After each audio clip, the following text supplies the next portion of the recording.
Good evening, everybody. Back in the garden with you, and beautiful evening here. You might be able to hear some of the birds singing. It's about 6 o'clock in the evening in beautiful Athens, Georgia. And I'm showing you, of course, Coreopsis. And everybody loves Coreopsis. My goodness gracious me, look at it. It's in my garden here with the painted ferns and some old larkspur going downhill, and hellebore still hanging in there. This one's called Citrine. And I just love the bright color.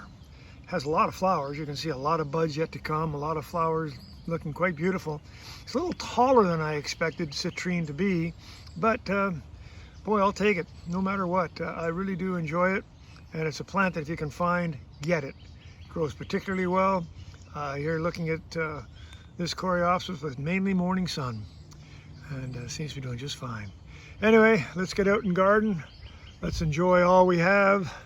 Let's look at all the cool plants that we can grow, and hey, let's have fun.